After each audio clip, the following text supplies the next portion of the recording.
हुकूमत का आज आईनी तरमीम लाने का फैसला। वफाकी काबीना का इजलास भी तलब। इजलास में आईनी तरमीम के मुसवदे की मंजूरी दी जाएगी। मुजवजा आईनी तरमीम के तहत सुप्रीम कोर्ट के जजेस की मुद्दत मुलाजमत 65 से 68 साल, हाई कोर्ट के जजेस की मुद्दत मुलाजमत 62 से 65 साल हो जाएगी। सुप्रीम कोर्ट में सीनियर तरीन जज के बजाय जजों के पोल से चीफ जस्टिस बनाने की तजवीज़। चीफ जस्टिस की तकर्री के लिए जुडिशल कमीशन और पार्लिमानी कमेटी के मुश्तरका इजलास की तजवीज़। आईनी तरमीम पर हिमायत के लिए अशाइयों का एहतमाम। वज़ीर आज़म के अशाइये में नून लीग और इत्तेहादी जमातों की शिरकत। वज़ीर आज़म की अरकान को पार्लियामेंट में हाजिरी यकीनी बनाने की हिदायत। बिलावल भुट्टो का भी पीपल्स पार्टी अरकान के एजाज़ में अशाइया। पीपल्स पार्टी के अरकान पार्लियामेंट को कौमी असम्बली और सेनेट इजलास में हाजिर होने की हिदायत।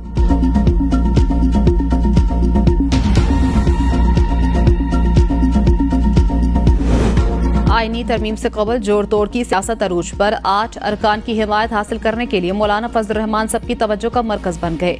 हुकूमत और अपोजिशन वफ्द की मौलाना से अलग अलग मुलाकातें। वजीर कानून आजम नजीर तारड़ और वजीर दाखिला मोहसिन नकवी की मौलाना फजल रहमान से मुलाकात। आईनी तरमीम के मुसवदे पर ब्रीफिंग। हुकूमती वफ्द मुज़ाकरात के बाद मीडिया से गुफ्तगू किए बगैर निकल गया। मौलाना फजल रहमान के घर से लौटते ही वजीर आजम से आजम नजीर तारड़ और मोहसिन नकवी की मुलाकात की तफसीलात से आगाह किया। रात गए वजीर दाखिला मोहसिन नकवी ने एक बार फिर मौलाना फजल रहमान से मुलाकात की। पीटीआई वफ्द हुकूमती वफ्द की मौजूदगी में मौलाना फजल रहमान की रिहाइशगाह आकर वापस रवाना हुआ। हुकूमती वफ्द के जाते ही तहरीक इंसाफ का वफ्द मौलाना फजल रहमान के घर दोबारा पहुंचा। मौलाना फजल रहमान ने पीटीआई वफ्द का इस्तकबाल किया। वफ्द में उमर अजूब, शिबली फराज, असद कैसर और साहबजादा हामिद रजा शामिल थे।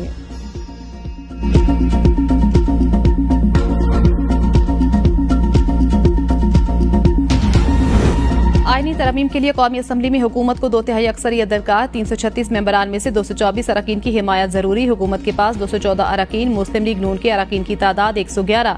NA 171। रहीम यार खान से कामयाब MNA मखदूम ताहिर के हलफ उठाने पर पीपल्स पार्टी के अरकान की तादाद 69 हो गई। MQ पाकिस्तान 22, काफ लीग 5, इस्तेहकाम पार्टी 4, मुस्लिम लीग ज़िया, नेशनल पार्टी और बलोचिस्तान अवामी पार्टी का एक रुकन शामिल। अपोजिशन अरकान की तादाद 99। सुन्नी इत्तेहाद कौंसिल 80। आज़ाद अरकान 2। JUIFA 8 अरकान के साथ मौजूद। BNP मेंगल, मजलिस वहदतुल मुस्लिमीन और पश्तूनख्वा मिली अवामी पार्टी का एक रुकन शामिल। सेनेट में 2/3 अक्सरियत के लिए दरकार नंबर 64। हुकूमती इत्तेहाद की तादाद 59।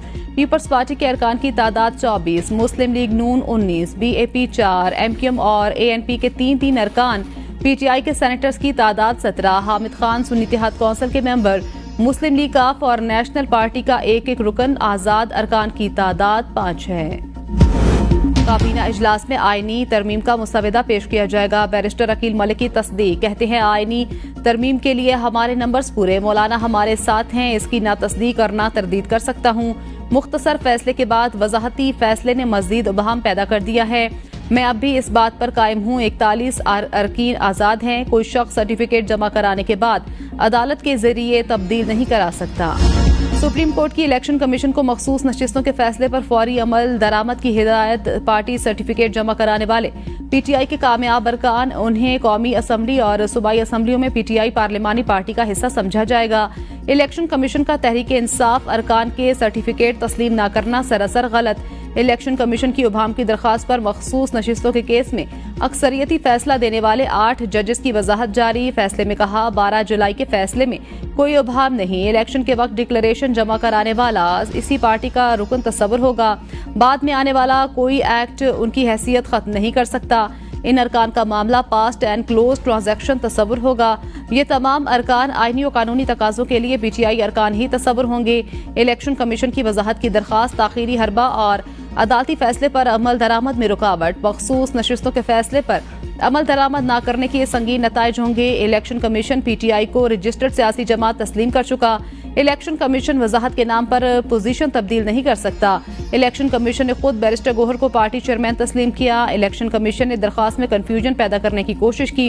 इलेक्शन कमीशन ने 41 अरकान से मुतल्लिक वजाहत के लिए सुप्रीम कोर्ट से रिजू किया था।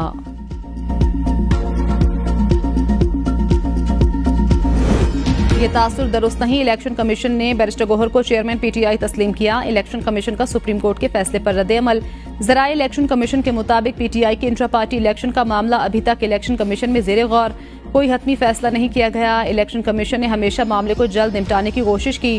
PTI ने बार बार ताखीरी हरबे इस्तेमाल किए।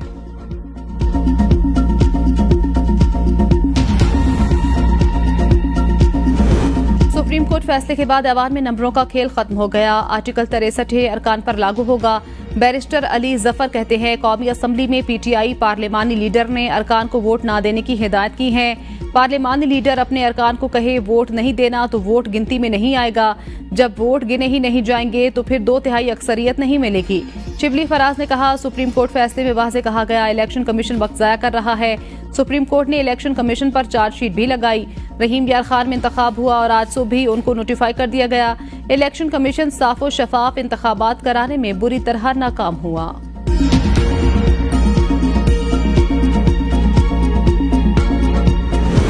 अगर वोट गिना नहीं जाना तो फिर सजा कैसी? वजीर कानून आजम नजीर तारड़ कहते हैं, सुप्रीम कोर्ट ने कहा पार्लिमानी पार्टी के फैसले के खिलाफ वोट डालने वाले का वोट गिना नहीं जाएगा, लेकिन वो नाअहल होगा। अदालतों से बहुत अनहोने फैसले भी हुए।